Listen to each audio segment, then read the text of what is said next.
Hello दोस्तों, welcome back to our channel. तो ये कहानी होने वाली है ली हाओ की, जिसके पेरेंट्स को आज से 7 साल पहले कुछ इमोर्टल मॉन्स्टर्स के द्वारा मार दिया गया था। अब इस सब के पीछे क्या वजह थी और उन लोगों को क्यों मारा गया था, ये लोग हम जानेंगे ली हाओ की जर्नी में। तो चलिए बढ़ते हैं अपनी मेन वीडियो की तरफ। तो कहानी की शुरुआत में हमें 7 साल पहले एक मेंशन का सीन दिखाया जाता है, जहाँ मेंशन के एम्परर के ऊपर उसके एल्डर ने उसे धोखा देते हुए अटैक कर दिया था, वो भी कुछ इमोर्टल मास्टर्स के कहने पर। और क्योंकि उस इमोर्टल मास्टर ने उन इमोर्टल मास्टर्स के साथ हाथ मिला लिया था, तो इसलिए उन सातों इमोर्टल मास्टर्स ने उस एल्डर को वहाँ पे बहुत ज्यादा ताकतवर भी बना दिया था, जिसके चलते उस एल्डर ने वहाँ पे एम्परर के साथ फाइट करते हुए उसे वहाँ पे लगभग हरा ही दिया था। और देखते ही देखते उस एल्डर ने वहाँ पे ली हाओ के पिता के अंदर अपनी स्वॉर्ड घुसा दी थी, जिसके बाद वो वहाँ पे एक डेविल स्माइल करते हुए उसे कहता है कि अब तुमने बहुत राज कर लिया, अब मेरी बारी है, आज तुम्हें यहाँ पे मेरे लिए मरना ही होगा। जिस पे ली हाओ का पिता उस एल्डर, जो कि और कोई नहीं उसका अपना भाई ही था, उससे कहता है ब्रदर एम्परर, आखिर आप ऐसा क्यों कर रहे हैं? अगर आपने मुझसे इस कुर्सी की मांग की होती तो मैं खुशी खुशी खुद ही से आपके हवाले कर देता, ये सब आपको करने की क्या जरूरत थी? जिसपे वो एल्डर अपनी स्वॉर्ड और वहाँ पे उसके अंदर घुसाते हुए कहता है क्योंकि तुम्हारे चलते कभी भी मैं इस पूरी दुनिया के ऊपर राज नहीं कर सकता था।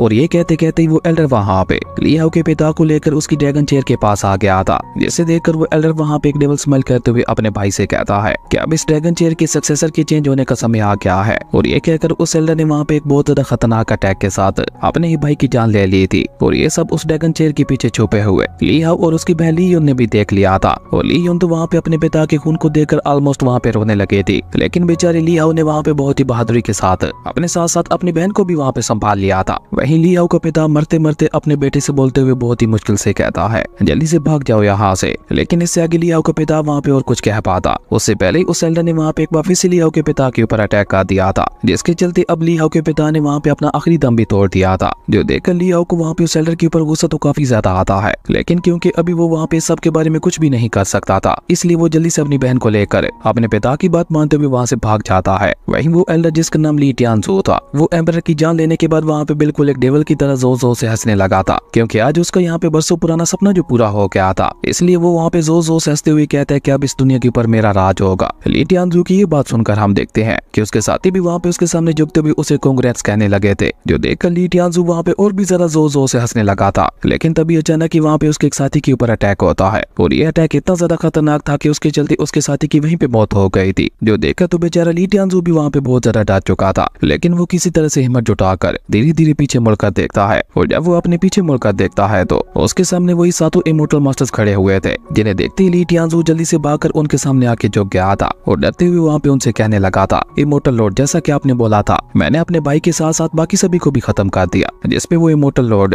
अपने पास से कुछ जेड टोकन्स को बाहर निकालकर उन्हें चेक करते हुए ली टियानजू से कहता है, नहीं, अभी तक भी वो बच्चा और उसकी बहन बाकी है। इमोर्टल लॉर्ड की ये बात सुनकर ली टियानजू वहाँ पे उनसे कहता है कि वो बच्चे हैं, इसलिए वो भागकर यहाँ से ज्यादा दूर नहीं जा सकते, मैं अभी अपनी फॉरबिडन आर्मी को सिटी में चारों तरफ फैला देता हूँ, जिसके चलते वो लोग 2 घंटों के अंदर अंदर उन दोनों को भी खत्म कर देंगे। लेकिन हम देखते हैं कि टियानजू की ये बात सुनकर उस इमोर्टल लॉर्ड को वहाँ पे इतना ज्यादा गुस्सा आता है कि उसने अचानक ही वहाँ पे ली टियानजू के ऊपर अटैक करते हुए उसे वहाँ पे उठा के पीछे फेंक दिया था। और उसे के साथ ली टियानजू से कहता है कि हमें तुम्हारे ऊपर यकीन करना ही नहीं चाहिए था, तुम तो बहुत ही ज्यादा बेकार हो। जिसपे ली टियानजू भी डरते हुए कहता है कि हाँ, मैं किसी कचरे के बराबर हूँ, लेकिन प्लीज लॉर्ड, मुझे थोड़ा और समय दे दीजिए, मैं आपसे वादा करता हूँ कि मैं उन दोनों बच्चों को खत्म कर दूंगा। लेकिन अभी ली टियानजू वहाँ पे ये सब कह ही रहा था कि तभी वो सातों के सातों इमोर्टल मास्टर्स वहाँ से गायब हो चुके थे, क्योंकि असल में तो उन्होंने ये सब ली हाओ को ही खत्म करने के लिए किया था। अगर ली हाओ उनके हाथों से बच जाता तो फिर उनके ये सब करने का क्या ही फायदा रह जाता। खैर, उसके बाद सीन चेंज होता है, हमें दूर कहीं एक जंगल का सीन दिखाया जाता है, जहाँ ली हाओ अपनी बहन को लेकर बहुत ही तेजी से भागते हुए जंगल के अंदर जा रहा था। और ली यून लगातार वहाँ पे अपने भाई से सवाल करते हुए पूछ रहे थे, ब्रदर, आखिर हमारे ही अंकल हमें क्यों मारना चाहते हैं और उन्होंने फादर को क्यों खत्म कर दिया? फादर तो अंकल से बहुत ही ज्यादा प्यार करते थे। और इसी तरह वो लोग वहाँ पे जंगल में आगे बढ़ते हुए वर्ल्ड माउंटेन्स में आ चुके थे, जहाँ ली हाओ अपनी बहन से कहता है कि अभी ये सब तुम्हें बताने का समय नहीं है, अभी बस मैं जो तुम्हें कह रहा हूँ वही करना होगा, क्योंकि अंकल के लोग अभी भी हमारे पीछे पड़े हुए हैं और अपने पिता की मौत का बदला लेने के लिए हमें जिंदा रहना ही होगा। लेकिन अभी वो दोनों बच्चे वहाँ पे इसी तरह से आगे बढ़ते हुए माउंटेन्स में आगे जा ही रहे थे कि तब तक हम देखते हैं कि उन सातों इमोर्टल मास्टर्स ने उन दोनों को वहाँ पे ढूंढ लिया था। और वो इमोर्टल लॉर्ड वहाँ पे ली हाओ और ली याओ की तरफ देखते हुए कॉल टून में कहता है कि इन 2 मामूली से इमोर्टल बच्चों के लिए हमें यहाँ पे इतने सारे लोगों को मारना पड़ा। जिसपे एक दूसरा इमोर्टल मास्टर कहता है कि हमारा ऐसा करना जरूरी था। जिसपे इमोर्टल लॉर्ड कॉल टून में कहता है कि मैं जानता हूँ कि ये सब गलत है, लेकिन अगर हम इन दोनों को खत्म नहीं करते हैं तो हम 5 एलिमेंटल पावर्स को कभी भी नहीं रोक पाएंगे, और अगर वो 5 एलिमेंटल पावर हमारी दुनिया में आ जाती है तो फिर हमारी इस दुनिया को तबाह होने से कोई भी नहीं बचा पाएगा। इसलिए हमें यहाँ पे उस तबाही को रोकने के लिए इन दोनों दोनों बच्चों को यहाँ पे खत्म करना ही होगा। और ये कहते कहते वो सातों के साथ इमोर्टल मास्टर्स वहाँ पे अचानक ही टेलीपोर्ट होते हुए वहाँ पे उनके सामने आ चुके थे, जिनके ऊपर सबसे पहले ली याओ की ही नजर पड़ती है। और वो अपने भाई से कहती है, ब्रदर ये ऊपर आसमान में कौन लोग मौजूद है? जिन्हें देखते ही ली याओ वहाँ पे पहचानते हुए कहता है कि ये तो इमोर्टल मास्टर्स है। लेकिन बेचारा ली याओ अपनी बहन को वहाँ से ले जा पाता। उससे पहले उनमें से एक इमोर्टल मास्टर ने ली याओ के ऊपर एक बहुत ही ज्यादा खतरनाक अटैक करते हुए उसका वहाँ पे पूरा एक हाथी काट दिया था। और सिर्फ इतना ही नहीं, उस इमोर्टल मास्टर का ये अटैक इतना ज्यादा खतरनाक और पावरफुल था कि उसके चलते वहाँ की जमीन भी बीचों बीच कट गई थी। और वो दोनों बहन भाई वहाँ पे उसी के अंदर खेलने लगे थे, जहाँ उनके गिरते ही उनके लाइफ टोकन्स की सोल पावर्स भी खत्म हो चुकी थी, जिसका मतलब था कि वो दोनों भी मर चुके हैं। जो देखकर अभी वो इमोर्टल लॉर्ड वहाँ पे खुश हो ही रहा था कि तभी वहाँ पे एंडलेस गोड रियलम की एक एंशिएंट बेल बजती है, जिसके चलते पूरे मोटर रियलम का समय वहाँ पे रुक चुका था। और उसी गोड रियलम के पोर्टल से होते हुए एक गोडेस वहाँ पे बाहर आती है, जो कि सीधा वहाँ पे आगे बढ़ते हुए ली याओ के पास ही आ गई थी। और जब वो वहाँ पे ली याओ को देखती है तो ये लड़का तो वाकई काफी ज्यादा इंटरेस्टिंग है। उस इमोर्टल मास्टर के इतने ज्यादा खतरनाक अटैक के बावजूद भी ये अभी तक भी यहाँ पे जिंदा है। अब मुझे समझ आ रही है कि आखिर सोल मास्टर ने इस बच्चे को ही क्यों चुना था। इसके अंदर जरूर कोई बहुत ही ज्यादा खास बात होगी, तभी तो ओल्ड मास्टर ने खुद इसे चुना। और ये कहकर उस गोडेस ने अचानक ही वहाँ पे अपना हाथ ली याओ की बॉडी के अंदर घुसा दिया था। और वो वहाँ पे उसकी मरीडियंस के साथ छेड़छाड़ करते हुए उस ओल्ड मास्टर के मुताबिक उनके अंदर इमोर्टल पावर डालने लगी थी। और ऐसा होते ही हम देखते हैं कि ली याओ की आंखों का कलर वहाँ पे चेंज होने लगा था, जो देखकर उस गोडेस ने भी अपना हाथ दोबारा ली याओ की बॉडी से बाहर निकाल लिया था। जिसके बाद वो गोडेस वहाँ पे एक स्माइल के साथ ली याओ से कहती है, हमारे एंडलेस गोड रियलम में तुम्हारा स्वागत है। और इसी के साथ हमारी ये सीन यहीं पे कट हो गया था। उसके बाद सीन चेंज होता है, हमें पूरे 7 सालों बाद ट्रू ड्रैगन पैलेस का सीन दिखाया जाता है, जहाँ बीते इन 7 सालों में ली टियानजू ने पूरी तरह से ड्रैगन पैलेस के ऊपर कब्जा कर लिया था। और वो पिछले 7 सालों से लगातार ली याओ के पिता के वफादार लोगों के ऊपर जुल्म ढहाते हुए आ रहा था। और आज भी सेम वो लोग वहाँ पे एक एल्डर के ऊपर बहुत ही ज्यादा जुल्म ढहाते हुए उसे वहाँ पे बहुत ही बुरी तरह से पीट रहे थे। जो देखकर वो एल्डर वहाँ पे चिल्लाते हुए कहता है कि तुमने जबरदस्ती अपने भाई को मारा था इस राजगद्दी के ऊपर कब्जा करने के लिए, लेकिन गोड ये सब देख रहा है, वो इस सब का बदला तुमसे एक दिन जरूर लेगा। लेकिन आज एम्परर ली टियानजू को उस एल्डर की बातों से कोई भी फर्क नहीं पड़ रहा था। वो तो आई खुद वहाँ पे बहुत ज्यादा डरा हुआ लग रहा था, क्योंकि आज पूरे 7 सालों बाद अचानक से ली याओ का लाइफ टोकन वहाँ पे दोबारा एक्टिवेट हो गया था। और यही बात बेचारी ली टियानजू को वहाँ पे परेशान कर रही थी। वो उस जेट टोकन को देखकर हैरान होते हुए कहता है कि नहीं, ऐसा नहीं हो सकता, ये तो इम्पॉसिबल है। ली याओ को तो इमोर्टल मास्टर्स ने खुद अपने हाथों से मारा था, तो वो दोबारा कैसे जिंदा हो सकता है। पर अभी एम्परर ली टियानजू वहाँ पे ये सब बोल ही रहा था कि तभी उसके सिंहासन से पीछे से एक और पर्सन बाहर निकल कर आता है, जो कि वहाँ पे ली टियानजू से कहता है कि कोई मरा हुआ इंसान दोबारा कैसे जिंदा हो सकता है, कहीं ये लाइफ टोकन खराब तो नहीं हो गया। जिसपे ली टियानजू वहाँ पे गुस्से से चिल्लाते हुए उस पर्सन से कहता है कि भला इमोर्टल फैमिली की दी हुई कोई भी चीज कैसे खराब हो सकती है। इसका सिर्फ एक ही मतलब हो सकता है कि ली याओ अभी तक भी जिंदा है और अब वो जरूर हमसे बदला लेने की तैयारी कर रहा होगा। और अभी ली टियानजू वहाँ पे ये सब कह ही रहा था कि तभी अचानक ही वहाँ पे पूरे ड्रैगन पैलेस में हलचल मचने लगी थी। और ड्रैगन पैलेस की आर्मी वहाँ पे सुदान होते हुए कहती है कि हमारे ड्रैगन पैलेस के अंदर कोई किलर घुस आया है, जल्दी से पकड़ो उसे। लेकिन वो लोग वहाँ पे आगे बढ़ पाते उससे पहले ही वो किलर, जो कि और कोई नहीं बल्कि हमारा हीरो ही था, उसने खुद ही वहाँ पे आगे बढ़ते हुए उस आर्मी का सफाया करना शुरू कर दिया था। ली याओ के रास्ते में वहाँ पे जो कोई भी आ रहा था, ली याओ अपनी सोर्ड की मदद से उसे वहाँ पे मौत के घाट उतारे जा रहा था। और इसलिए अब वहाँ पे ड्रैगन पैलेस की आर्मी भी ली याओ का मुकाबला करने से डर रही थी। और ये सारी आवाजें सुनकर ली टियानजू तो अपने पैलेस के अंदर ही डरा हुआ बैठा था। लेकिन तभी अचानक ही वहाँ पे एक बहुत बड़े ब्लास्ट के साथ उसके पैलेस का गेट वहाँ पे डिस्ट्रॉय हो जाता है, जिसपे ली याओ वहाँ पे किलिंग कोड की तरह पैलेस के अंदर आते हुए ली टियानजू से कहता है, ली टियानजू तुम्हारे गुनाहों का घड़ा भर चुका है, इसलिए आज मैं खुद तुम्हें यहाँ पे अपने हाथों से मारने के लिए आया हूँ। ली याओ की ये बात सुनते ही हम देखते हैं कि ली टियानजू ने उसे वहाँ पे एक ही झटके में पहचान लिया था, जबकि ली याओ अपनी किलिंग सोर्ड को लेकर धीरे धीरे वहाँ पे ली टियानजू की तरफ आगे बढ़ने लगा था। और अचानक ही वो वहाँ पे अपनी सोर्ड ली टियानजू की तरफ पॉइंट करते हुए उससे कहता है, मरने के लिए तैयार हो जा। जिसपे ली टियानजू अचानक ही वहाँ पे जोर जोर से हंसते हुए उसका मजाक उड़ाते हुए कहता है, जब तुम्हें गॉड ने एक नई लाइफ दे ही दी थी तो तुम दोबारा यहाँ पे मरने के लिए वापस क्यों आ गए? चलो कोई बात नहीं, मैं भी तुम्हें खुद अपने हाथों से मारना चाहता था और मेरी इस ख्वाहिश को पूरा करने के लिए आज तुम खुद ही यहाँ पे चले आए। और ये कहकर मास्टर ली टियानजू वहाँ पे अपने घोस्ट किलर को आदेश देते हुए कहता है कि अपनी घोस्ट सोर्ड का इस्तेमाल करते हुए इसके टुकड़े टुकड़े कर दो। मास्टर ली टियानजू की ये बात सुनकर हम देखते हैं कि उस घोस्ट किलर ने भी अचानक आगे बढ़ते हुए अपनी किलिंग सोर्ड की मदद से वहाँ पे ली याओ के ऊपर अटैक कर दिया था। पर ली याओ भी वहाँ पे उसके अटैक के लिए पूरी तरह से तैयार था। उसने भी वहाँ पे उसके अटैक को रोकते हुए उल्टा वहाँ पे उसकी सोर्ड को उसी की तरफ ही फेंक दिया था। लेकिन वो घोस्ट किलर भी काफी ज्यादा फास्ट था, जिसके चलते हम देखते हैं कि उसने ली याओ के इस अटैक को बहुत ही इजीली वहाँ पे डॉज कर लिया था। जिसके बाद वो दोबारा अपनी सोर्ड लेकर वहाँ पे ली याओ के ऊपर अटैक करने के लिए आगे बढ़ता है। और ली याओ तो उसका मुकाबला करने के लिए पहले से ही तैयार था,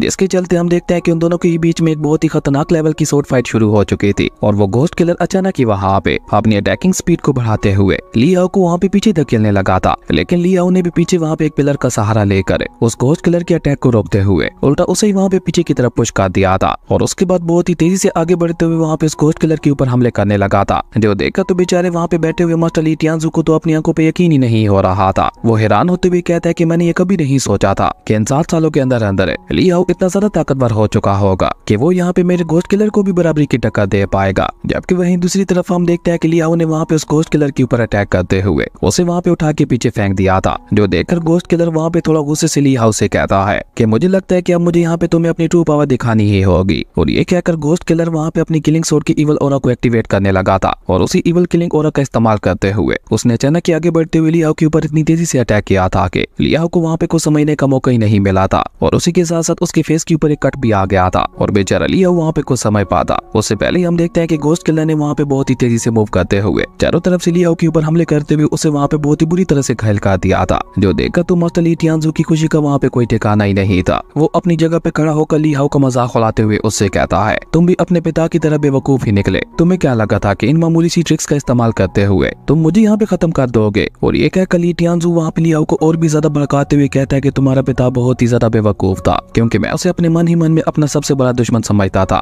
लेकिन इस सब के बावजूद भी वो मेरी बहुत ज्यादा केयर किया करता था। और तुम्हें पता है कि मैंने तुम्हारी माँ को कैसे मारा था? तुम्हारी माँ ने एक दिन मुझे खाने पे इनवाइट किया था, लेकिन वो बेचारी कहाँ जानती थी कि ये खाना उसकी लाइफ का आखिरी खाना होने वाला था। मैंने बेचारी तुम्हारी माँ को खाने की टेबल पे ही खत्म कर दिया था और उसके बाद तुम्हारे पिता को कैसे मारा था ये तो तुम्हें पता ही होगा। और ये सब हो पाया उन 7 इमोर्टल मास्टर्स की वजह से। अगर उन लोगों ने उस समय मुझे सपोर्ट ना किया होता तो मैं कभी भी इस ड्रैगन सिंहासन को हासिल नहीं कर पाता। और ऊपर से तुम्हारे बेवकूफ माता पिता आंखें बंद कर मेरे ऊपर यकीन करते थे, इसलिए उन्हें मारने में मुझे और भी ज्यादा आसानी हो गई थी। वहीं ये सारी बातें हम देखते हैं कि ली हाउ के अंदर एक नया गुस्सा जगा रही थी और उसने अचानक ही वहाँ पे अपनी स्पिरिचुअल पावर को एक्टिवेट करते हुए घोस्ट किलर के ऊपर अटैक करके उसे वहाँ पे खुद से दूर कर दिया था। और बेचारा ली टियांजू वहाँ पे कुछ समय पाता। उससे पहले ली हाउ उसे खत्म करने के लिए वहाँ पे उसके पास पहुंच चुका था, लेकिन ली हाउ वहाँ पे ली टियांजू की जान ले पाता। उससे पहले घोस्ट किलर ने वहाँ पे आगे बढ़ते हुए अपनी सोर्ड वहाँ पे ली हाउ की बॉडी के अंदर घुसा दी थी और ली हाउ को वहाँ पे खत्म करने के बाद अपनी किलिंग सोर्ड को वहाँ पे बहुत ही कूल तरीके से वापस भी रख लिया था। जबकि वहीं ली हाउ मरते मरते अपने माता पिता को याद करते हुए कहता है माँ बाबा प्लीज मुझे माफ कर देना, मैं इससे आपका बदला नहीं ले पाया। और ये कहते हुए ली हाउ ने वहाँ पे अपना आखिरी दम भी तोड़ दिया था। जो देखकर मास्टर ली टियांजू वहाँ पे जल्दी से ली हाउ के लाइफ टोकन को बाहर निकाल कर देखता है तो वो लाइफ टोकन वहाँ पे एक बार फिर से ली हाउ को मरा हुआ दिखा रहा था। जो देखकर मास्टर ली टियांजू वहाँ पे खुश होते हुए कहता है फाइनली मैंने इसे खत्म कर ही दिया, जिसके साथ ही अब मेरी सारी परेशानियां भी खत्म हो चुकी हैं। अब मैं खुलकर इस दुनिया के ऊपर राज करूंगा और मुझे रोकने वाला इस पूरी दुनिया में कोई भी नहीं होगा। और मास्टर ली टियांजू के ऐसा कहते ही हमारा ये कमाल का एपिसोड यहीं पे खत्म हो गया था। दोस्तों आप लोगों को ये सीरीज कैसी लगी नीचे कमेंट करके जरूर बताना। अगर आपको ये वीडियो अच्छी लगी तो लाइक कर दें और अगर चैनल पे नए आए हो तो सब्सक्राइब करते जाना। तो मिलता है एक नई वीडियो में, तब तक के लिए बाय।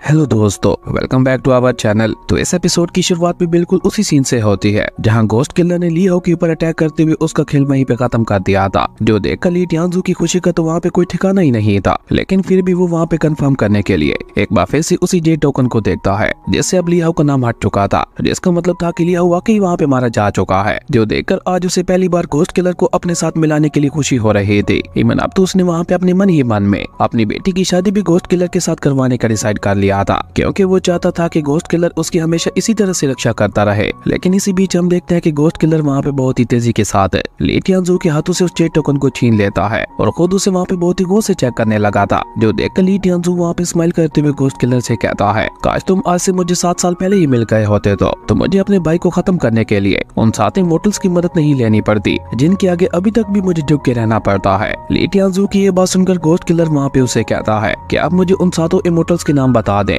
मैं अभी के भी जाकर उन सभी का खेल खत्म कर देता हूँ। घोस्ट किलर की ये बात सुनकर ली टियांजू उसे वहाँ पे बताता है कि मेरी मुलाकात आज से 7 साल पहले उनके साथ हुई थी और क्योंकि वो लोग मेरे फायदे के लिए डील लेकर आए थे तो मैंने उनके बारे में जानने की कोशिश ही नहीं की थी। उस समय मेरे दिमाग में सिर्फ ये ड्रैगन थ्रोन ही था, इसलिए मैंने उन इमोर्टल से उनके नाम भी नहीं पूछे थे। ली टियांजू की सारी बातें घोस्ट किलर वहाँ पे बहुत ही गौर से सुन रहा था। लेकिन इसी बीच हम देखते हैं कि अचानक वहाँ का पूरा मौसम चेंज होने लगता है और उसी के साथ साथ ली हाउ की बॉडी भी वहाँ पे बहुत ही मिस्टीरियस तरीके के साथ मूव करने लगी थी, जहाँ उसकी बॉडी से बहुत ही ज्यादा खतरनाक ग्रीन ऑरा भी निकल रहा था। लेकिन देखने से ऐसा लग रहा था कि वो लियाओ नहीं है, क्योंकि लियाओ की बॉडी से किसी लड़की की आवाज सुनाई दे रही थी, जो कि सीधा वहाँ पे आगे बढ़ते हुए ली टियानजू के पास आ जाता है। जो देखकर तो बेचारा ली टियानजू भी वहाँ पे बहुत ज्यादा डर चुका था। तभी वो लड़की ली टियानजू से सवाल करते हुए पूछती है, अगर तुम अपनी सलामती चाहते हो तो सच सच मुझे उन्हें मोटल्स के बारे में बता दो। लियाओ की ये बात सुनकर ली टियानजू वहाँ पे घबराते हुए कहता है कि मैं सच कह रहा हूँ, मुझे उन्हें मोटल्स के बारे में कुछ भी नहीं पता। असल में एक मोटल इन मोटल्स के बारे में पता लगा ही नहीं सकता। अगर मैंने ये गलती की भी होती तो आज मैं यहाँ पे तुम्हारे सामने इस तरह से जिंदा ना बैठा होता। ली टियानजू की ये बात सुनकर वो लड़की भी वहाँ पे अपने असली रूप में आ जाती है, और ये लड़की कोई और नहीं बल्कि वही लड़की थी जिसने आज से 7 साल पहले लियाओ की जान बचाई थी, और इस लड़की का नाम लीना था। वहीं लीना को देखकर बेचारा ली टियानजू तो वहाँ पे इतना ज्यादा घबरा जाता है कि वो जल्दी से गोश्त किलर के पास जाते हुए वहाँ पे उसके पीछे छुपने लगा था, और उसी के साथ वो वहाँ पे गोश्त किलर को आदेश देते हुए कहता है कि मेरे लिए इस लड़की को भी खत्म कर दो। ली टियानजू की ये बात सुनकर गोश्त किलर उसे वहाँ पे जवाब देते हुए कहता है, लेकिन तुमने तो मुझे लियाओ को मारने के लिए हायर किया था।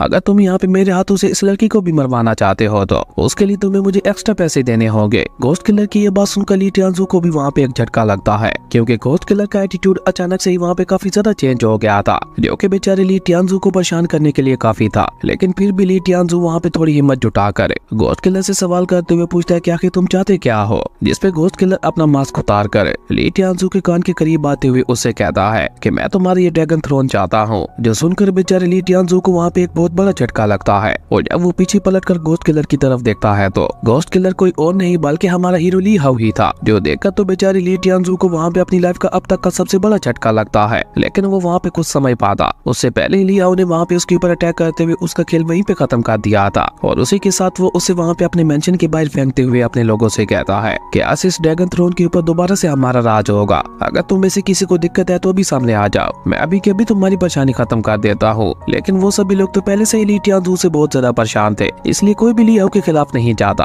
और उल्टा वो सभी लोग वहाँ पे लियाओ की जय जयकार करने लगे थे, और अपने राजा को रिस्पेक्ट पेश करते हुए वो सभी लोग वहाँ पे लियाओ के सामने झुक गए थे। जो देखकर लियाओ के फेस के ऊपर भी एक डेविल स्माइल आ चुकी थी, और उसी के साथ साथ हमें लियाओ के पीछे उसका इवल रूप भी देखने को मिलता है, जो कि बहुत ही ज्यादा खतरनाक दिखाई दे रहा था। खैर उसके बाद सीन चेंज होता है, हम लियाओ को अपने माता पिता के मेमोरियल्स के सामने देखते हैं, जहाँ वो अपने माता पिता को याद करते हुए उनसे कह रहा था, फादर फाइनली आज मैंने आपकी मौत का बदला ले ही लिया और अपने ड्रैगन थ्रोन को भी वापस पा लिया। काश आज आप जिंदा होते तो ये सब देखकर आप बहुत ही ज्यादा खुश होते। और ये कहते कहते लियाओ वहाँ पे काफी ज्यादा इमोशनल हो चुका था। लेकिन इसी बीच वहाँ पे लीना की एंट्री होती है, जो कि आते साथ ही वहाँ पे लियाओ को थोड़ा डांटते हुए कहती है कि तुम्हारे माता पिता को मारे हुए 7 साल से भी ज्यादा का समय गुजर चुका है, लेकिन तुम हो कि तुम अभी तक भी उनकी यादों में खोए हुए हो। इवन तुम्हारे माता पिता की तो कोई ग्रेव भी नहीं है, लेकिन उसके बावजूद भी तुम यहाँ पे इतने ज्यादा इमोशनल क्यों दिखाई दे रहे हो? ये फालतू का ड्रामा छोड़ो और जल्दी जल्दी मेरे साथ चलो। वही लीना की ये सारी बातें सुनकर लियाओ को वहाँ पे उसके ऊपर काफी ज्यादा गुस्सा आता है, और वो अपनी जगह पे खड़ा होते हुए कोल्ड टोन में उससे कहता है क्या ये पहली बार है कि तुमने मेरे माता पिता के बारे में इस तरीके से बात की है? इसलिए अब की बात तो मैं तुम्हें छोड़ रहा हूँ, लेकिन मेरी इस बात को ध्यान से अपने दिमाग में डाल दो।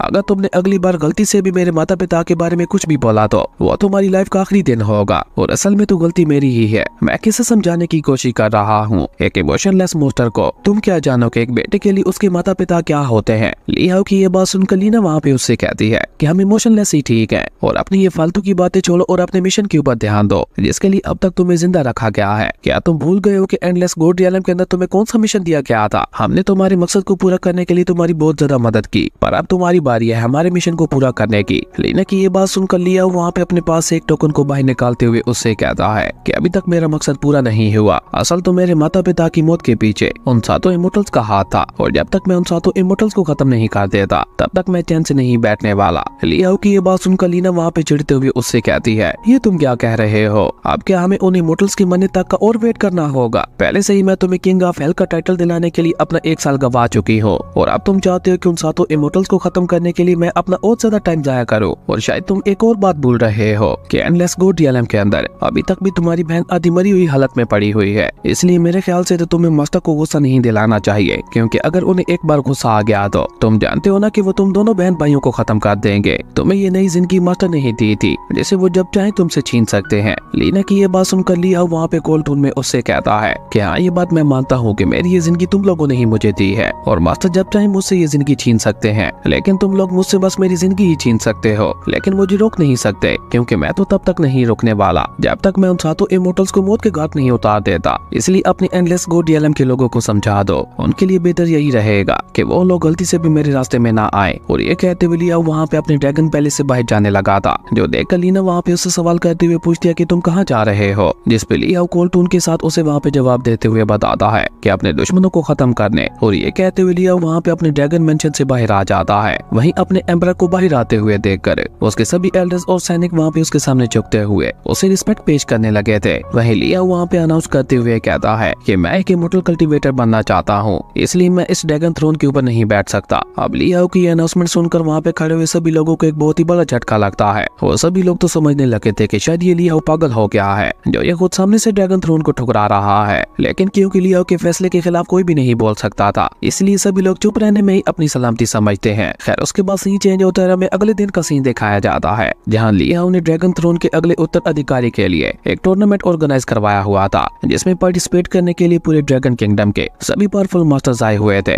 और ड्रैगन थ्रोन उसी को मिलेगा जो कि बहुत ही ज्यादा ताकतवर और समझदार होगा, जिसकी परीक्षा खुद लियाओ लेने वाला था। इसलिए ड्रैगन किंगडम के लोग भी लियाओ से काफी ज्यादा खुश दिखाई दे रहे थे, क्योंकि इस तरह से एक अच्छे राजा को चुना जा सकता था। खैर उसके बाद हम देखते हैं कि इस टूर्नामेंट में हिस्सा लेने के लिए सबसे पहले बीस्ट सेक्ट का एक मास्टर, जिसे बीस्ट किंग के नाम से भी जाना जाता था, वो बहुत ही एटीट्यूड के साथ बैटल अरीना के अंदर आता है और अपनी कमाल की स्किल्स को सभी लोगों के सामने वहाँ पे पेश करने लगा था। असल में बीस्ट किंग के पास एक खास तरह की पावर थी, जिसका इस्तेमाल करते हुए न सिर्फ वो सभी बीस्ट के साथ बात कर सकता था, बल्कि उसी के साथ साथ उन्हें बहुत ही अच्छी तरह से कंट्रोल भी कर सकता था। और यही बात बीस्ट किंग को सबसे ज्यादा अलग और पावरफुल बनाती थी, इसलिए सभी लोग वहाँ पे उसका सामना करने के लिए डर रहे थे। और बीस्ट किंग भी वहाँ पे ललकारते हुए सभी लोगों को चैलेंज करते जा रहा था। वो वहाँ पे चिल्लाते हुए कहता है कि है यहाँ पे कोई माई का लाल जो कि यहाँ पे आकर मेरा मुकाबला कर सके। लेकिन अभी बीस्ट किंग वहाँ पे ये सब बोल ही रहा था कि तभी वहाँ पे फ्यूजन सेट के एक मास्टर की एंट्री होती है, जो कि दिखने से काफी ज्यादा सीनियर दिखाई दे रहा था और उसके अंदर वेदर को कंट्रोल करने की पावर थी। वो वहाँ पे बहुत ही कूल तरीके के साथ बैटल अरीना के अंदर एंट्री लेते हुए वहाँ पे खड़े हुए सभी लोगों से कहता है कि बहुत ही जल्द ये पूरा आसमान और जमीन तबाह होने वाले हैं और एक इतना भयानक तूफान आने वाला है कि उससे ड्रैगन किंगडम के अंदर कोई भी नहीं बच पाएगा। अब उस मास्टर की ये बात सुनकर आसपास खड़े हुए सभी लोग बहुत ही ज्यादा डर जाते हैं। लेकिन तभी अनाउंस कर रहा एल्डर वहाँ पे उस मास्टर से सवाल करते हुए पूछता है, तो क्या आप हमें बता सकते हैं कि आखिर हम लोग इस तबाही से कैसे बच सकते हैं? जिस पे वो मास्टर भी जवाब देते हुए कहते हैं कि ये सब हमारी डेस्टिनी है और अगर तुम लोग अपनी डेस्टिनी को चेंज करना चाहते हो तो तुम्हें किसी मेरे जैसे वेदर कंट्रोलिंग वाले मास्टर को ही अपना नया एम्परर चुनना होगा, क्योंकि सिर्फ मैं ही तुम लोगों के साथ साथ इस पूरे ड्रैगन किंगडम की किस्मत को चेंज कर सकता हूँ। लेकिन अब उस मास्टर की ये बात सुनकर वहाँ पे सभी लोगों को पता चल जाता है कि ये तो बस वहाँ पे उन सभी लोगों को बेवकूफ बना रहा था, इसलिए कुछ सैनिक आकर उसे वहाँ पे उठाकर ले जाते हैं। और ये सब वहाँ पे लियाओ और लीना भी बहुत ही गौर से देख रहे थे। जहाँ ये सब देखते हुए लियाओ तो काफी ज्यादा शांत बैठा हुआ था, पर लीना को बहुत ज्यादा गुस्सा आ रहा था, जो देखकर लियाओ उसे वहाँ पे चाय ऑफर करते हुए कहता है कि इसे पियो और इसे पीते हुए खुद को शांत करने की कोशिश करो। जिस पे लीना लगभग गुस्से से चिल्लाते हुए वहाँ पे लियाओ से कहती है कि तुमने उन्हें इमोर्टल्स को फंसाने के लिए चारा डाला था ताकि वो ड्रैगन थ्रोन के सिंहासन के बारे में सुनकर भागते हुए यहाँ पे चले आए, लेकिन उन इमोर्टल्स को छोड़कर सभी आलतू फालतू के लोग यहाँ पे आए जा रहे हैं। लीना की ये बात सुनकर लिया वहाँ पे बहुत ही शांति के साथ उसे जवाब देते हुए कहता है कि अभी तो बस शुरुआत है, एक बार ये खबर फैलने तो दो, वो लोग भी जरूर आएंगे और ऊपर से जब उन्हें इस बारे में पता चलेगा कि अभी तक भी मैं जिंदा हूँ तो तब तो वो लोग खुद को यहाँ पे आने से रोक ही नहीं पाएंगे, इसलिए हमें बस यहाँ पे थोड़ा सा और इंतजार करना होगा। लियाओ की ये बात सुनकर लीना वहाँ पे उससे कहती है कि ये बात तो तुम जानते ही होगे कि कल्टीवेशन वर्ल्ड में हमारी सोल कल्टीवेशन रियलम की स्पिरिचुअल एनर्जी को ऑब्जर्व करते हुए कल्टीवेट करने में हमारी मदद करती है और हर एक इमोर्टल कल्टीवेटर की पावर्स को दो हिस्सों में डिवाइड किया जाता है, एक फेडमिंग रियलम, दूसरा होमिंग रियलम है। और तुम जिन सातों इमोर्टल कल्टीवेटर से अपना बदला लेना चाहते हो वो सभी के सभी फेडमिंग इमोर्टल रियलम के सबसे लोएस्ट लेवल के कल्टीवेटर्स हैं। पर ये सब तो बात की बात है, अभी तुम सबसे पहले मुझे ये बताओ कि अगर वो सातों इमोर्टल कल्टीवेटर्स यहाँ पे आ भी जाते हैं तो तुम आखिर उन्हें पहचानोगे कैसे? लीना की ये बात सुनकर लिया वहाँ पे हंसते हुए उससे कहता है कि किसने कहा कि मैं उन लोगों को पहचानने वाला हूँ, बल्कि वो सभी लोग तो खुद मुझे पहचानते हुए यहाँ पे आएंगे। और अभी लिया वहाँ पे ये सब बोल ही रहा था कि तभी वो दोनों जिस रूम के अंदर बैठे हुए थे, अचानक एक कल्टीवेटर वहाँ पे एक बहुत ही ज्यादा खतरनाक अटैक सीधा वहाँ पे उस रूम के ऊपर ही कर देता है और एक बहुत बड़े ब्लास्ट के साथ वो रूम पूरी तरह से वहाँ पे तबाह हो जाता है। लेकिन जब बेचारा वो कल्टीवेटर वहाँ पे इस रूम के अंदर देखता है तो उसे पता चलता है कि उस रूम के अंदर तो बस घास फूसी पड़ी हुई थी, जो कि असल में ली हाउ का ही उसे फंसाने के लिए एक प्लान था। और बेचारा वो कल्टीवेटर वहाँ पे कुछ समय पाता उससे पहले ली हाउ वहाँ पे पीछे से उसके कंधे के ऊपर हाथ रखते हुए उससे कहता है, कहीं तुम यहाँ पे मुझे तो नहीं ढूंढ रहे। अब अचानक से ली हाउ को वहाँ पे अपने इतने ज्यादा करीब देखकर एक पल के लिए तो बेचारा वो कल्टीवेटर भी वहाँ पे बुखला के आता, लेकिन अगले ही पल वो वहाँ पे खुद को संभालते हुए दोबारा अपने वेपन्स का इस्तेमाल करते हुए ली हाउ के ऊपर एक बहुत ही ज्यादा खतरनाक हमला कर देता है। लेकिन ली हाउ तो किंग ऑफ हेल बन चुका था, उसे भला इस मामूली से अटैक से क्या ही होने वाला था, इसलिए वो वहाँ पे बहुत ही आसानी के साथ उस कल्टीवेटर के अटैक को डॉज करते हुए उसे वहाँ पे एक बहुत ही ज्यादा पावरफुल किक मार देता है। और ली हाउ की इस एक किक में ही बेचारे उस कल्टीवेटर की हालत बहुत ज्यादा खराब हो चुकी थी, जो देखकर वो कल्टीवेटर वहाँ पे अपना पूरा दम लगाते हुए किसी तरह से वहाँ से भागने की कोशिश करता है। लेकिन ली हाउ ने भी जल्दी से वहाँ पे उसे उसकी टांग से पकड़ते हुए दोबारा बहुत ही तेजी के साथ नीचे जमीन पे पटक दिया था, जिसके चलते तो अब बेचारे उस कल्टीवेटर से वहाँ पे उठा भी नहीं जा रहा था। पर जैसे तैसे वो अपना पूरा दम लगाकर उठने की कोशिश करता है तो ली हाउ दोबारा वहाँ पे उसके ऊपर अपना पाँव का प्रेशर बढ़ाते हुए कहता है, तुम्हारी किस्मत बहुत ही ज्यादा खराब है, तुम्हें भेजने वाला खुद तो बच गया, लेकिन तुम यहाँ पे मेरे हाथों में फंस चुके हो, इसलिए अब अगर तुम अपनी सलामती चाहते हो तो चुपचाप मुझे बता दो कि आखिर तुम्हें यहाँ पे किसने भेजा है। ली हाउ की ये बात सुनकर वो कल्टीवेटर अचानक ही वहाँ पे एक डेविल स्माइल करते हुए उससे कहता है कि किस्मत तो यहाँ पे तुम्हारी खराब होने वाली है। और ये कहकर वो कल्टीवेटर अचानक ही वहाँ पे अपनी एक सीक्रेट टेक्निक का इस्तेमाल करते हुए खुद को वहाँ पे फेदर्स में ट्रांसफॉर्म कर देता है। और ली हाउ वहाँ पे कुछ समय पाता उससे पहले ही उस कल्टीवेटर ने वहाँ पे बहुत ही चालाकी के साथ ली हाउ के पीछे आते हुए वहाँ पे दोबारा ली हाउ के ऊपर अटैक कर दिया था और बहुत ही तेजी के साथ वहाँ पे गोल गोल घूमते हुए वहाँ पे ली हाउ को पीछे धकेलने की कोशिश करने लगा था, जो देखकर ली हाउ भी वहाँ पे अपनी सोर्ड को बाहर निकाल लेता है और अपनी सोर्ड का इस्तेमाल करते हुए वो वहाँ पे उसके हमलों को रोकने लगा था। लेकिन जैसे बेचारे वो कल्टीवेटर वहाँ पे ली हाउ को हेड टू हेड टक्कर देने का डिसाइड करता है तो ली हाउ ने वहाँ पे अपनी सिर्फ सोर्ड के एक अटैक के साथ ही उसके दोनों वेपन्स को ही वहाँ पे डिस्ट्रॉय कर दिया था, जिसके चलते अब उस कल्टीवेटर के दोनों वेपन्स छोटी छोटी सोर्ड्स में ट्रांसफॉर्म हो चुके थे। और जब वो कल्टीवेटर उन छोटी सोर्ड्स का इस्तेमाल करते हुए दोबारा वहाँ पे ली हाउ के ऊपर अटैक करने की कोशिश करता है तो ली हाउ ने दोबारा वहाँ पे उसके अटैक को रोककर उल्टा उसके ऊपर ही अटैक करते हुए उसे वहाँ पे उठा के नीचे पटक दिया था। लेकिन ली हाउ वहाँ पे भी नहीं रुकता, वो उस कल्टीवेटर की फुल पोटेंशियल को देखना चाहता था, इसलिए वो वहाँ पे उसका मजाक उड़ाते हुए कहता है, क्या तुम बस इतना ही कर सकते थे, तुमसे ज्यादा अच्छे तो बच्चे फाइट करते होंगे। और ये कहते हुए ली हाउ उसकी सोर्ड्स को दोबारा वहाँ पे उसकी तरफ ही फेंक देता है, जो देखकर उस कल्टीवेटर को वहाँ पे इतना ज्यादा गुस्सा आता है कि वो जल्दी से अपनी जगह पे खड़ा होते हुए अपनी दोनों सोर्ड्स की मदद से अब की बार वहाँ पे फायर को समन करते हुए उसकी मदद से वहाँ पे ली हाउ के ऊपर हमले करने लगा था। पर ली हाउ तो वहाँ पे अपनी सोर्ड की मदद से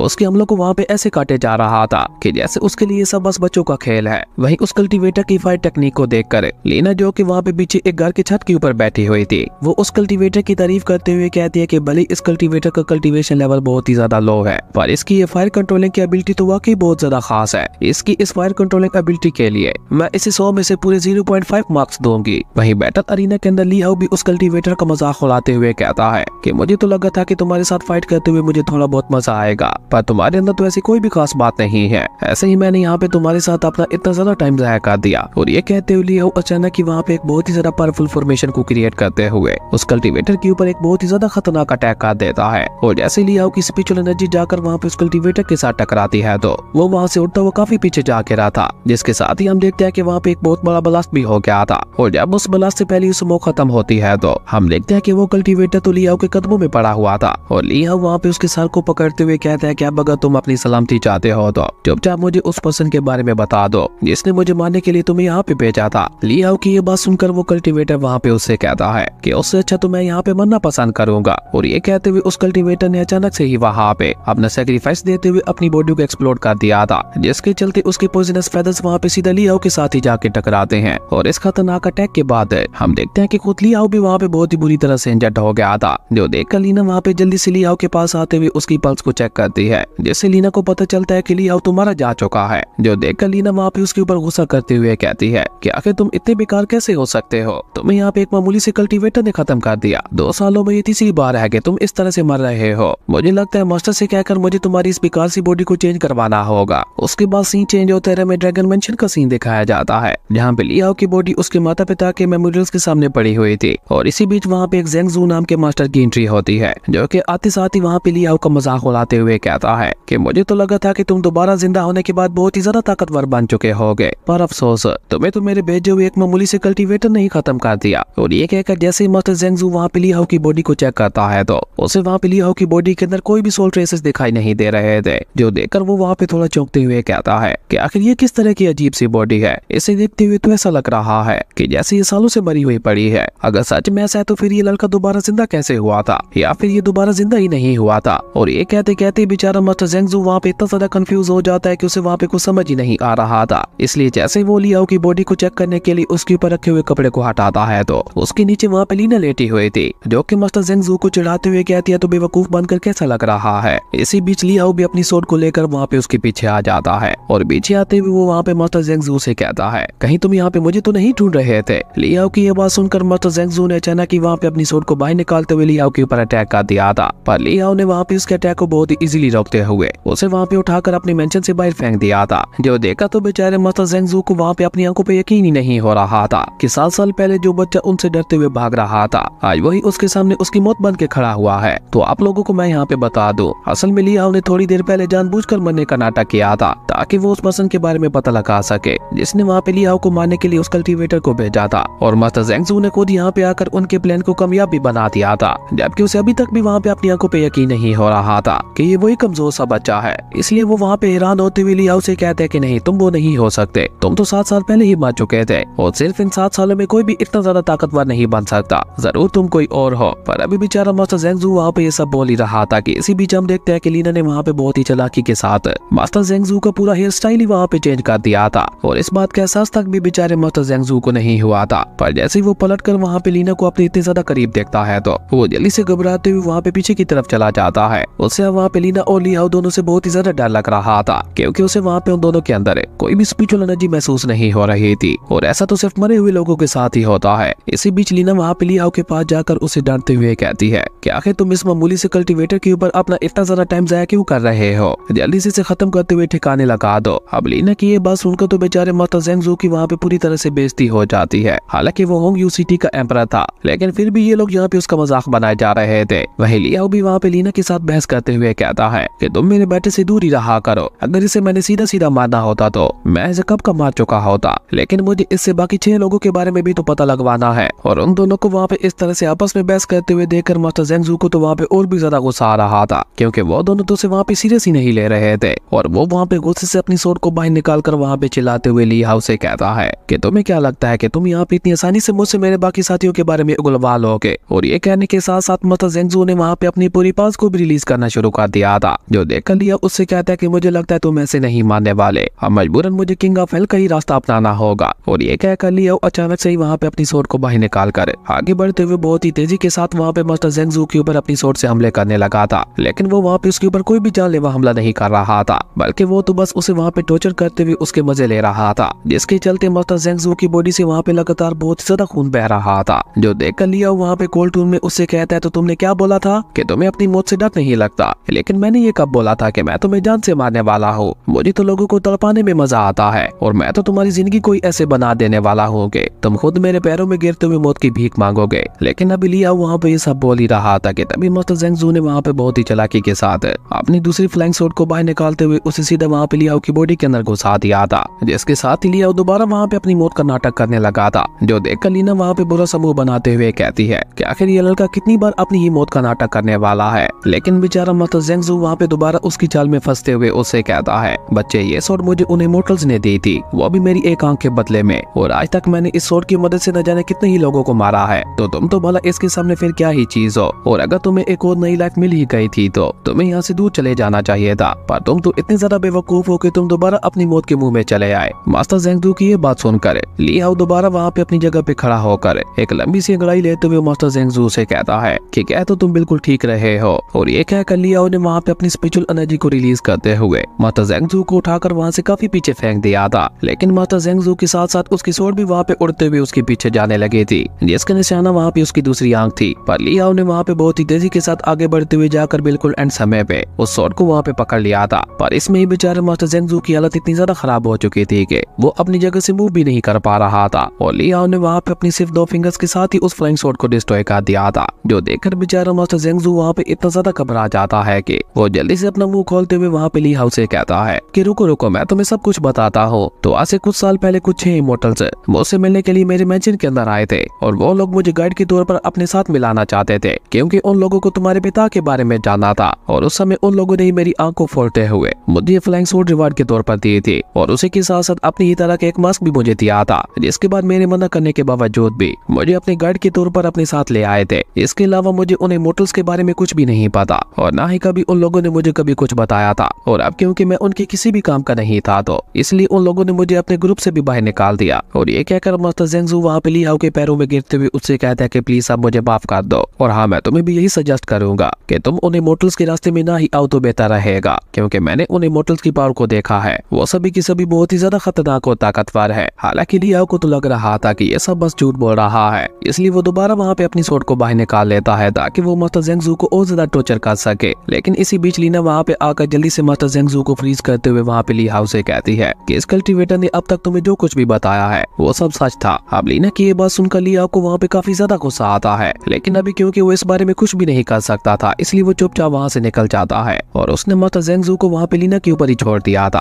क्योंकि लीना को ह्यूमंस को मारना बहुत ज्यादा पसंद था। खैर उसके बाद ली हाउ अपने ड्रैगन थ्रोन की सारी जिम्मेदारी एल्डर ज़ोंग के हाथों में सौंपते हुए खुद लीना के साथ इमोर्टल रियलम की तरफ निकल गया था। जबकि एल्डर ज़ोंग तो एक बहुत ही ज्यादा घटिया किस्म का इंसान लग रहा था। उसे जैसे ही पता चलता है कि ड्रैगन थ्रोन की सारी जिम्मेदारी उसके ऊपर आ गई है तो उसके फेस के ऊपर एक डेविल स्माइल आ चुकी थी। अब उसके इरादे क्या है इसके बारे में तो हमें आने वाले एपिसोड में ही पता चलेगा। उसके बाद सीन चेंज होता है, हमें इमोर्टल वर्ल्ड का सीन दिखाया जाता है जहाँ पे लीना बार बार ली हाउ का दिमाग खाते हुए उसे अपनी कल्टीवेशन के ऊपर ध्यान देने के लिए कह रहे थे, क्योंकि ली हाउ अब ब्रेक थ्रू करने के काफी ज्यादा क्लोज था। पर ली हाउ को तो वहाँ पे सबसे कोई भी मतलब नहीं था, उसे तो बस वहाँ पे अपने बदले की ही पड़ी हुई थी। और यही बात लीना को वहाँ पे गुस्सा दिला रहे थे। वो गुस्से से चिल्लाते हुए ली हाउ से कहती है कि अगर तुम यही सब करते रहे तो तुम कभी भी अपनी कल्टीवेशन के ऊपर ध्यान देते हुए ब्रेक थ्रू नहीं कर पाओगे, और अगर तुम ब्रेक थ्रू नहीं कर पाए तो तुम जानते हो ना कि उसी समय तुम्हारी जान चली जाएगी। पर ली हाउ को तो वहाँ पे लीना की इस बात से भी कोई फर्क नहीं पड़ता। और इसी बीच उसकी नजर वहाँ पे एक मिस्टीरियस लड़की के ऊपर भी पड़ती है जो कि एक बहुत ही अजीब तरीके की वाइन लेकर वहाँ से जा रही थी, जिससे ली हाउ वहाँ पे बात तो करना चाहता था पर अभी के लिए वो उसे इग्नोर करके अपने सफर की तरफ रवाना हो जाता है। और रास्ते में लीना ऊपर हवा में चलते हुए वहाँ पे ली हाउ को ब्रेक थ्रू के अलग अलग तरीके बताते हुए उसका दिमाग खाने लगी थी, जिसमें ली हाउ को बिल्कुल भी इंटरेस्ट नहीं था। और अभी लीना वहाँ पे इसी तरह से बड़बड़ कर ही रही थी कि तभी ली हाउ उसे अकेला छोड़ते हुए वहाँ से कहीं और निकल जाता है, जो देखकर तो लीना के गुस्से का वहाँ पे कोई ठिकाना ही नहीं था। इसलिए वो जल्दी से ली हाउ को पीछे करते हुए एक ग्रेव के पास पहुंच जाती है, जहाँ ली हाउ एक ग्रेव के सामने खड़ा वो उसे बहुत ही गौर से देख रहा था। और जब लीना वहाँ पे पहुंचती है तो उसकी नजर वहाँ पे उस ग्रेव के ऊपर रखी हुई वाइन के ऊपर पड़ती है, जिसे जैसे लीना उठाकर वहाँ पे पीने की कोशिश करती है तो वो मिस्टीरियस लड़की जो कि वहाँ पे पीछे ही बैठी हुई थी, उसने लीना को खत्म करने के लिए वहाँ पे अपने एक बहुत ही ज्यादा खतरनाक अटैक को भी क्रिएट कर लिया था। पर लीना वहाँ पे उस वाइन को पी पाती उससे पहले ली हाउ उसके हाथों से उस वाइन को लेते हुए दोबारा वहाँ पे उसी ग्रेव के ऊपर रख देता है, क्योंकि ली हाउ ने भी तो अपने प्यारों को खोया था, इसलिए वो इस बात का दुख अच्छी तरह से जानता था। उसे वहाँ पे समझ आ गया था कि ये वाइन यहाँ पे कोई बहुत ही प्यार के साथ रख के गया होगा, और हो ना हो ये ग्रेव वाला पर्सन है उस पहले वाले पर्सन के लिए बहुत ही ज्यादा खास होगा। और लीना जो कि बिल्कुल इमोशनल लेस थी, उसे तो ली हाउ की इन बातों की वहाँ पे बिल्कुल भी समझ नहीं आ रही थी। उसे तो बस वहाँ पे एक ही बात से मतलब था और वो थी वाइन। जबकि ली हाउ वहाँ पे उस वाइन को दोबारा ऊपर उठाकर उसी ग्रेव के ऊपर ही गिराने लगा था, जो देखकर जहाँ एक तरफ लीना को वहाँ पे ली हाउ के ऊपर बहुत ही ज्यादा गुस्सा आ रहा था तो वहीं दूसरी तरफ उस मिस्टीरियस लड़की के दिल में ली हाउ के लिए इज्जत बहुत ही ज्यादा बढ़ चुकी थी, इसलिए वो लीना को माफ करते हुए चुपचाप वहाँ से रवाना हो जाती है। लेकिन इसी बीच ली हाउ की नजर वहाँ पे उस ग्रेव के ऊपर रखे हुए एक व्हाइट टोकन के ऊपर पड़ती है, जो कि बिल्कुल उसी तरह का टोकन था जैसा उन इमोर्टल्स के पास था, और उनमें से एक ली हाउ को भी मिल गया था। इसलिए ली हाउ उस टोकन को देखते ही वहाँ पे पहचान जाता है कि ये तो उन्हीं इमोर्टल्स का ही टोकन है। उसके बाद सीन चेंज होता है, हम ली हाउ को ही देखते हैं जो कि वहाँ पे उन दोनों टोकन्स को ही बहुत गौर से देख रहा था। जहाँ एक टोकन के ऊपर यूनिफाई लिखा हुआ था तो वहीं दूसरी टोकन के ऊपर मूव बाई लिखा हुआ था, पर उन दोनों ही जेड टोकन्स का पैटर्न बिल्कुल सेम था। और यही बात ली हाउ को वहाँ पे थोड़ा परेशान कर रही थी, और ली हाउ को तो अब वहाँ पे ऐसा लगने लगा था कि ये किसी टाइप के टोकन्स होंगे जिन्हें वो अपने खास ही लोगों को देते होंगे। लेकिन ली हाउ की ये बात सुनकर लीना वहाँ पे उसके सामने उस तरह के हजारों टोकन्स फेंकते हुए कहती है कि ये तो बस मामूली से टोकन्स हैं जो कि तुम्हें हर गली में मिल जाएंगे। अब वहाँ पे अपने सामने इतने सारे टोकन्स को देखकर ली हाउ वहाँ पे लीना से सवाल करते हुए पूछता है कि सच बताओ तुम्हें ये टोकन्स कहाँ से मिले, जिस पे लीना उसे वहाँ पे साफ साफ झूठ बोलते हुए कहती है कि मुझे ये गली के अंदर गिरे हुए मिले थे तो मैंने इन्हें तुम्हारे लिए उठा लिया। जबकि इसी बीच हमें दूर कहीं जंगल में काफी सारे लोगों की लाशें दिखाई जाती हैं जिन्हें किसी और ने नहीं बल्कि लीना ने ही मारा था, और उन्हीं की बॉडी से ही वो ये टोकन उठा कर लाई थी। उसके बाद सीन चेंज होता है, हम ली हाउ को जिन हाई क्लैन के सामने देखते हैं। असल में ली हाउ आज यहाँ पे इस क्लैन को ज्वाइन करने वाला था, पर इसी बीच उसे वहाँ पे एक डॉग दिखाई देता है जिसे ली हाउ वहाँ पे लीना समझ रहा था, इसलिए वो वहाँ पे उससे कहता है कि तुम्हें बस मेरे साथ आने के लिए यही रूप मिला था। लेकिन ली हाउ की ये बात तब गलत हो जाती है जब लीना वहाँ पे उसके पीछे आ जाती है, और तब ली हाउ को वहाँ पे एहसास होता है कि ये तो एक असली डॉग था। जबकि हम देखते हैं कि लीना को तो वहाँ पे लियाओ के ऊपर बहुत ही ज्यादा गुस्सा आ रहा था। वो गुस्से से उसे कह दिया, तो तुम मुझे एक डॉग समझ रहे थे क्या? तुम इतने ज्यादा बेवकूफ हो गए हो कि तुम ये भी भूल गए हो कि मेरे पास हेवनली आई की पावर है, जिसका इस्तेमाल करते हुए मैं खुद को इनविजिबल बना सकती हूँ और कोई भी मुझे तुम्हारे अलावा नहीं देख पाएगा। और ये कहते हुए लीना ने वहाँ पे अपनी उसी हेवनली आई टेक्निक का इस्तेमाल करते हुए खुद को इनविजिबल बना लिया था, जो देखकर लियाओ भी वहाँ पे चैन की सांस लेते हुए कहता है कि हाँ अब ठीक। लेकिन अभी लियाओ वहाँ पे ये सब कहते हुए कुछ हो ही रहा था कि तभी अचानक ही क्लैन के इंट्रेंस गेट के अंदर से एक डिसेबल उड़ते हुए वहाँ पे बाहर आ गिरता है, जहाँ उस डिसेबल की हालत बहुत ही ज्यादा खराब दिखाई दे रही थी। लेकिन वो डिसेबल वहाँ पे पूरी तरह से बेहोश होने से पहले लियाओ को चेतावनी देते हुए कहता है, लड़के अगर तुम्हें अपनी जिंदगी से प्यार है तो चुपचाप चले जाओ यहाँ से, क्योंकि इस क्लैन के अंदर इंसान नहीं बल्कि मॉन्स्टर्स रहते हैं जो कि तुम्हारा जीना हराम कर देंगे। पर उस डिसेबल की ये बात सुनकर हम देखते हैं कि लियाओ वहाँ पे डरने की बजाय उल्टा और भी ज्यादा एक्साइटेड हो गया था उस क्लैन को ज्वाइन करने के लिए। वहीं दूसरी तरफ हमें क्लैन के अंदर का सीन दिखाया जाता है, जहाँ पे इंट्रेंस एग्जाम चल रहा था और उस क्लैन के एक बहुत ही ज्यादा खतरनाक और पावरफुल कल्टीवेटर आने वाले सभी नए डिसेबल्स के साथ फाइट करते हुए उन सभी को बहुत ही बुरी तरह से पीट रहा था। और साथ ही साथ वो वहाँ पे उन सभी का मजाक उड़ाते हुए कह रहा था कि तुम्हारे जैसे मामूली मोटर्स की हिम्मत कैसे हुई मुंह उठाकर यहाँ पे इस तरह से आने की? तुम लोगों को क्या लगा था कि हमारा इमोर्टल क्लैन है तुम जैसे मामूली कीड़ों को इतनी आसानी से अपने क्लैन में शामिल कर लेगा? और ये कहकर तो अब उस इमोर्टल डिसेबल ने वहाँ पे उन सभी को और भी बुरी तरह से मारना शुरू कर दिया था, जो देखकर बेचारे नए आने वाले डिसेबल्स भी वहाँ पे घबराते हुए कहते हैं कि आखिर ये किस तरह का इंटरेस्ट टेस्ट है? इन लोगों ने तो अपने क्लैन के सबसे पावरफुल कल्टीवेटर को ही हमारा मुकाबला करने के लिए हमारे सामने उतार दिया है। हमारे जैसे नए आने वाले डिसेबल्स वाला इस तरह के खतरनाक डिसेबल का सामना कैसे कर सकते हैं? असल में वो लड़का क्लैन के एल्डर के एक बेटा था, जो कि टैलेंटेड होने के साथ साथ बहुत ज्यादा खतरनाक भी था। उसने इतनी ज्यादा कम एज में ही टियानजियान रियलम को अचीव कर लिया था और अब बस वो फैडमिंग रियलम में ब्रेक थ्रू करने से बस एक कदम ही दूर था, जिसका मतलब है कि वो बहुत ही जल्द एक इमोर्टल बनने वाला था। इसलिए उसका पूरा क्लैन उसकी बहुत ज्यादा रिस्पेक्ट किया करता था। इवन उस डिसेबल के पास एक खास एबिलिटी भी थी, जिसका इस्तेमाल करते हुए वो हवा को भी कंट्रोल कर सकता था। वहीं अपने साथी डिसेबल की ये बातें सुनकर वो दूसरे वाला डिसेबल उससे कहता है, मैं मानता हूँ कि ये डिसेबल लगभग एक इमोर्टल बन चुका है, लेकिन शायद तुम ये बात भूल रहे हो कि अगर हम लोग यहाँ पे एक साथ मिलकर काम करें तो हम एक इमोर्टल को भी मार सकते हैं। लेकिन बेचारा अभी वो डिसेबल वहाँ पे ये सब बोल ही रहा था कि तभी वो इमोर्टल डिसेबल वहाँ पे उन सभी के पास पहुँच जाता है और अपने पास से एक डॉग मास्क को बाहर निकाल कर उस डिसेबल को भी वहाँ पे पहना दिया था और खुद वहाँ पे उसके कंधे के ऊपर चढ़ते हुए उसे वहाँ पे बैटल अरीना में चारों तरफ घुमाने लगा था। उस इमोर्टल डिसेबल को वहाँ पे इस तरह से अपने साथी को बुली करते हुए देखकर वहाँ पे बाकी बचे हुए दोनों डिसेबल्स भी मिलकर उस इमोर्टल डिसेबल के ऊपर हमला करने के लिए आगे बढ़ते हैं। लेकिन उस इमोर्टल डिसेबल ने वहाँ पे अपनी स्पिरिचुअल एनर्जी को रिलीज करते हुए उन तीनों को ही वहाँ पे उठाकर पीछे फेंक दिया था, जो देखकर वो इमोर्टल डिसेबल वहाँ पे बहुत ही एटीट्यूड के साथ उन सभी इमोर्टल डिसेबल्स का मजाक उड़ाते हुए उनसे कहता है कि शायद हमारे क्लैन के मास्टर तुम्हें इस एग्जाम में पास कर भी देते, लेकिन मुझे तुम जैसे लोगों से बहुत ही ज्यादा नफरत है जिनकी बॉडी के अंदर स्पिरिचुअल पावर ना के बराबर होती है। इसलिए तुम्हारे जैसे कीड़ों को मैं अपने क्लैन में बिल्कुल भी बर्दाश्त नहीं कर सकता। और ये कहकर वो वहाँ पे पड़े हुए एक डिसेबल को किक मार देता है, जो कि वहाँ पे बिल्कुल पहले वाले डिसेबल की तरह उड़ता हुआ सीधा लियाओ के कदमों में जा गिरा था। वहीं वो इमोर्टल डिसेबल आने वाले सभी नए डिसेबल्स को वार्न करते हुए जैसे ही वहाँ पे मुड़ता है तो अचानक लियाओ ने पीछे से आगे बढ़ते हुए उसके ऊपर एक बहुत ही ज्यादा खतरनाक हमला कर दिया था। और उसी के साथ लियाओ वहाँ पे बहुत ही एटीट्यूड के साथ उससे कहता है, अगर तुम खुद को इतने ही ज्यादा पावरफुल समझते हो तो क्यों न तुम एक बार मेरे साथ भी फाइट करके देखो। और अभी तक बेचारा वो इमोर्टल डिसेबल वहाँ पे लियाओ के पहले वाले अटैक से संभला नहीं था कि तब तक लियाओ ने वहाँ पे उसके ऊपर पंचेस की बरसात करना शुरू कर दी थी, जो देखा तो वहाँ पे खड़े हुए एल्डर्स के साथ साथ बाकी सभी लोगों को भी एक बहुत बड़ा झटका लगता है। इसी बीच लियाओ ने वहाँ पे उस इमोर्टल डिसेबल को एक बहुत ही ज्यादा पावरफुल पंच मारते हुए उसे वहाँ पे उठाकर काफी पीछे फेंक दिया था, जिससे बेचारा वो इमोर्टल डिसेबल वहाँ पे समझ पाता। उससे पहले लियाओ दोबारा वहाँ पे उसके पीछे आ चुका था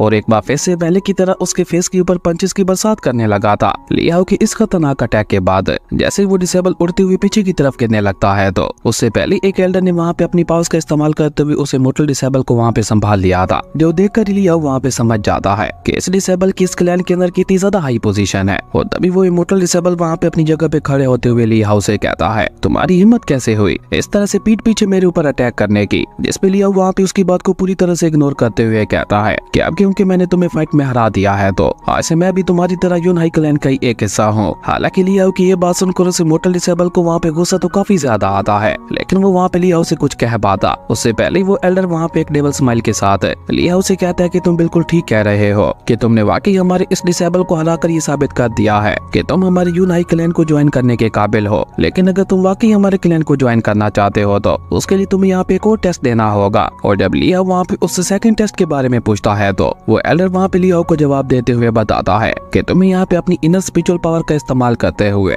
वेदर को कंट्रोल करते हुए यहाँ पे बारिश करवानी होगी, और अगर तुम ऐसा करने में कामयाब हो जाते हो तो मेरा यूनाई क्लैन भी तुम्हें अपने सेक्ट में शामिल कर लेगा। लेकिन उस एल्डर की ये बात सुनकर वहाँ पे नए आने वाले सभी डिसेबल्स को एक बहुत बड़ा झटका लगता है, और वो सभी वहाँ पे हैरान होते हुए आपस में बातें करते हुए कहने लगे थे कि आखिर ये एल्डर किस तरह के टेस्ट की बात कर रहा है, कहीं ये पागल तो नहीं हो गया, भला एक न्यू आने वाला डिसेबल है अपनी इनर स्पिरिचुअल पावर को कंट्रोल कैसे कर सकता है, और ऊपर से एल्डर जिस तरह से वेदर को कंट्रोल करके यहाँ पे बारिश करवाने की बात कर रहा है, ऐसा कुछ तो खुद एक एल्डर भी नहीं कर सकता। मुझे तो लगता है ये लोग अपने क्लैन में नए डिसेबल्स को शामिल करना ही नहीं चाहते हैं, इसलिए तो इन्होंने ऐसे अजीब अजीब टेस्ट बना रखे हैं। पर ये सब सुनने के बावजूद भी लियाओ तो वहाँ पे बहुत ही शांति के साथ खड़ा हुआ था, पर तभी लीना वहाँ पे लियाओ की बगल में अपीयर होते हुए उससे कहती है, कितने अफसोस की बात है, ये लोग तो तुम्हें अपने क्लैन में शामिल करने से पहले ही इनडायरेक्ट वे में तुम्हें बाहर निकालने की बात कर रहे हैं। वहीं लीना को इस तरह से अपना मजाक उड़ाते हुए देखकर लियाओ भी वहाँ पे काफी ज्यादा सीरियस हो चुका था। पर तभी वो एल्डर भी वहाँ पे लियाओ से कहता है कि हमारे पास यहाँ पे पूरा दिन नहीं है कि हम अपना पूरा दिन तुम्हारे ऊपर जाया करें, इसलिए अगर तुम्हारे पास ऐसी कोई एबिलिटी है तो हमें शो करो, वरना चुपचाप दफा हो जाओ यहाँ से। उस एल्डर की ये बात सुनकर लियाओ वहाँ पे स्माइल करते हुए उससे कहता है कि मैं बस यहाँ पे विंड को कंट्रोल करते हुए बारिश ही नहीं करवाने वाला, बल्कि उसी के साथ साथ मुझे एक और भी जरूरी काम करना है। और ये क्या कर लिया उन्हें अचानक ही वहाँ पे उस डिसेबल के पास जाते हुए दोबारा वहाँ पे उसकी धुलाई करना शुरू कर दी थी, जिससे बेचारा वो डिसेबल वहाँ पे चाहकर भी खुद को नहीं बचा पा रहा था। बेचारा वो डिसेबल जब भी फाइट बैक करने की कोशिश करता तब तक लिया वहाँ पे दोबारा उसके ऊपर अटैक करते हुए उसे वहाँ पे उठा के पीछे फेंक देता।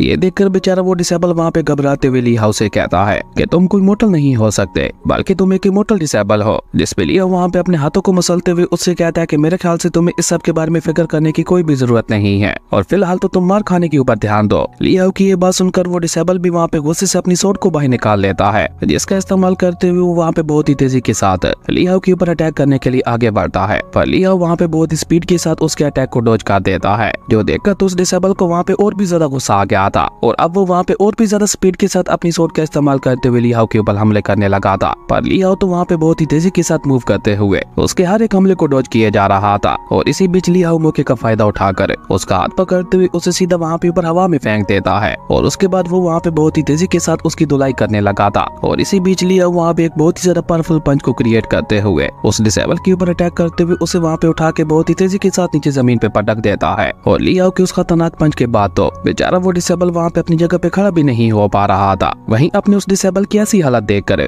वो एल्डर भी लिया उसे काफी ज्यादा गुस्सा हो चुका था, और ऊपर से वो डिसेबल भी उस एल्डर को अपनी मदद के लिए बुलाते हुए कहता है, प्लीज अंकल शेंग मेरी आकर मदद कीजिए, वरना ये खतरनाक लड़का यहाँ पे मेरी जान ले लेगा। अपने भतीजे की ये बात सुनकर तो एल्डर शेंग वहाँ पे अब और भी ज्यादा गुस्सा हो चुका था, और वो अचानक ही वहाँ पे अपनी स्पिरिचुअल पावर्स को एक्टिवेट करते हुए बहुत ही तेजी के साथ लियाओ के ऊपर हमला करने के लिए आगे बढ़ता है, जो देखकर लियाओ की फेस के ऊपर भी स्माइल आ जाती है, जो देखने से ऐसा लग रहा था कि शायद लियाओ यहाँ पे इसी एल्डर के लिए ही आया था। और जैसे ही वो एल्डर वहाँ पे अपनी स्पिरिचुअल पावर का इस्तेमाल करते हुए लियाओ को एक पंच मारने की कोशिश करता है, तो लियाओ ने वहाँ पे उसके पंच को रोकने के लिए अपना पंच आगे बढ़ा दिया था। और जैसे उन दोनों के पंच आपस में टकराते हैं तो वहाँ पे बहुत ही ज्यादा पावरफुल स्पिरिचुअल ऑरा रिलीज होने लगा था। और इसी बीच हम देखते हैं कि लियाओ ने ना सिर्फ वहाँ पे उस एल्डर के अटैक को रोक दिया था, बल्कि उसी के साथ साथ लियाओ ने वहाँ पे एल्डर शेंग के हाथ को भी मरोड़ना शुरू कर दिया था, जिसके चलते बेचारे एल्डर शेंग को वहाँ पे अपने बाजू में बहुत ही ज्यादा पेन हो रहा था। एल्डर शेंग को वहाँ पे इस तरह से दर्द में चलाते हुए देखकर लियाओ वहाँ पे एक डेवल स्माइल करते हुए उससे कहता है कि तुम इमोर्टल कल्टीवेटर्स तो लड़कियों की तरह बहुत ही ज्यादा कमजोर होते हो। और ये कहते हुए लियाओ ने एल्डर शेंग को वहाँ पे ऊपर हवा में उठाकर फेंक दिया था, और अपने सेकंड टेस्ट को पूरा करने के लिए वो ऊपर हवा में ही एक टोर्नेडो बनाने लगता है, और बेचारा एल्डर शेंग भी वहाँ पे उसी टोर्नेडो के अंदर ही फंस गया था। और लियाओ के ऐसी खतरनाक पास को देखकर तो अब वहाँ पे नए आने वाले डिसेबल्स को अपनी आंखों पे यकीन ही नहीं हो रहा था, और वो सभी लोग अपने पास से अंदाजा लगाते हुए कहने लगे थे कि जरूर इस लड़की के पास कोई सुप्रीम लेवल की बॉडी है, और उसी के साथ साथ जरूर ये हुआंग मिंग रियलम में भी ब्रेक थ्रू कर चुका होगा, तभी तो इसने यहाँ पे इतनी आसानी के साथ एक इमोर्टल एल्डर को भी हरा दिया। जबकि वहीं दूसरी तरफ हम देखते हैं कि लियाओ ने वहाँ पे उस टोर्नेडो का इस्तेमाल करते हुए एक रेनफॉर्मेशन को भी क्रिएट कर दिया था, जिसके बाद बेचारा वो एल्डर उड़ते हुए बहुत ही तेजी के साथ लियाओ के कदमों में आके गिरता है, जहाँ उसकी हालत बहुत ही ज्यादा खराब दिखाई दे रही थी। इवन उसका पूरा मुंह ही वहाँ पे सूज चुका था, जो देखकर लियाओ वहाँ पे स्माइल करते हुए उससे कहता है कि मुझे उम्मीद है कि अब मैं इस टेस्ट को पास कर चुका हूँगा, और अब तुम लोग मुझे अपने क्लैन में भी शामिल कर लोगे। लेकिन इसी बीच वो पहले वाला डिसेबल वहाँ पे अपनी जगह पे खड़ा होते हुए कहता है, जब तक मैं जिंदा हूँ तब तक तो मैं तुम्हें कभी भी अपने क्लैन में शामिल नहीं होने दूंगा।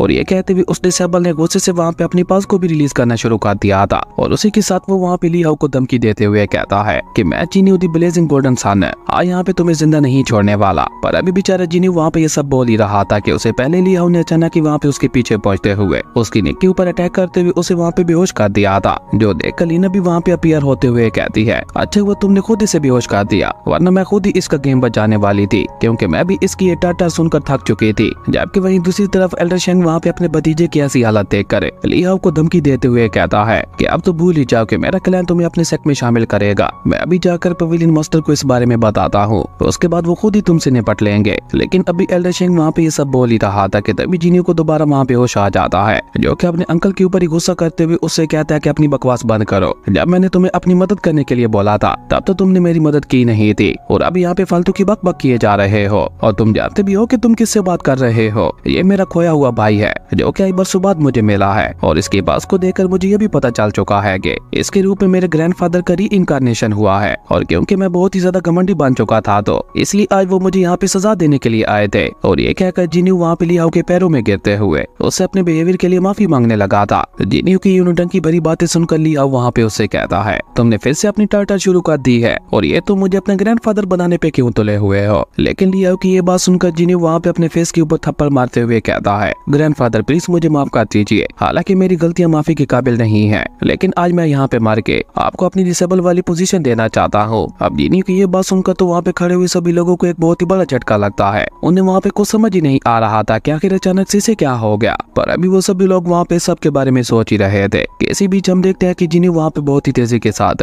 पहाड़ी से जंप लगाते हुए नीचे खाई में कूद जाता है, जिसके साथ ही जिनियो का खेल वहीं पे खत्म हो गया था। जो देखकर लियाओ भी वहाँ पे एक्टिंग करते हुए कहता है, मेरे छोटे भाई तुम्हारी इस कुर्बानी को मैं हमेशा याद रखूंगा। मुझे तुम्हारे जाने का बहुत ही ज्यादा काम है, पर तुम फिक्र मत करो, तुम्हारी इस कल्टीवेशन की जर्नी को आगे मैं स्टार्ट करूंगा। जबकि ये सब देखते हुए बेचारे एल्डर शेंग को तो वहाँ पे अपनी आंखों पे यकीन ही नहीं हो रहा था। एक ही पल में वहाँ पे इतना सब कुछ हो गया था जिसे हजम कर पाना वहाँ पे उसके लिए बहुत ही ज्यादा मुश्किल हो रहा था।